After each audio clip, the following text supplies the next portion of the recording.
শেখ হাসিনার সাবেক মন্ত্রীকে প্রকাশ্যে ডিম নিক্ষেপ করল বিক্ষুব্ধ ছাত্র জনতা।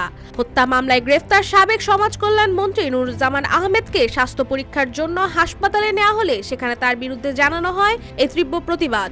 ক্ষুব্ধ জনতা তার উপর ডিম নিক্ষেপ করে এবং শান্তির দাবিতে তোলে স্লোগান। ঘটনাস্থলে আইন শৃঙ্খলা বাহিনী পরিস্থিতি নিয়ন্ত্রণের চেষ্টা করলেও উত্তেজনা ছড়িয়ে পড়ে। জনগণের ক্ষোভ ও বিক্ষোভের মুখে সৃষ্টি হয় হাসপাতাল চত্বরে টানটান উত্তেজনা। বৃহস্পতিবার রাত 11টার পরে ঘটনা ঘটে। প্রত্যক্ষদর্শী সূত্রে জানা গেছে, হাসপাতালে স্বাস্থ্য পরীক্ষা শেষে জরুরি বিভাগের সামনে দিয়ে কড়া নিরাপত্তার মধ্যেই বের করা হয় নুরুজ্জামান আহমেদকে। এর মধ্যেই বিক্ষুব্ধ জনতা সাবেক এই মন্ত্রীকে লক্ষ্য করে ডিম নিক্ষেপ করে। এ সময় তাকে লক্ষ্য করে ঘুষি দিতেও দেখা যায়। অন্যদিকে ঘটনার কিছুক্ষণ আগে রংপুর মহানগরীর সেন্ট্রাল রোডের পোস্ট অফিসের গলি থেকে তার এক আত্মীয়র বাসা থেকে গ্রেফতার করা হয় তাকে। পুলিশ সূত্রে জানা যায়, রংপুরে বৈষম্য বিরোধী আন্দোলনে মাহমুদুল হাসান মুন্না নিহতের ঘটনায় সাবেক সমাজ কল্যাণ মন্ত্রী নুরুজ্জামান আহমেদ ও তার ছেলে সহ 128 জনের বিরুদ্ধে মামলা করা হয়।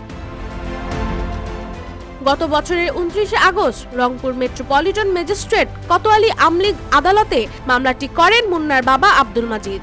একই মামলায় গত বছরের 27 অক্টোবর সাবেক সমাজ কল্যাণ মন্ত্রী নুরুজ্জামান আহমেদের ছোট ভাই শামসুজ্জামান আহমেদ ভুট্টুকে কালীগঞ্জ বাজার থেকে গ্রেফতার করে লালমনিরহাট জেলা গোয়েন্দা পুলিশ। এই বিষয়ে রংপুর মেট্রোপলিটন পুলিশের কমিশনার মোহাম্মদ শিবলি কায়সার বলেন, একাধিক হত্যার মামলায় সাবেক সমাজ কল্যাণ মন্ত্রী নুরুজ্জামান আহমেদকে গ্রেফতার করা হয়েছে। ডেস্ক রিপোর্ট, রূপালী বাংলাদেশ।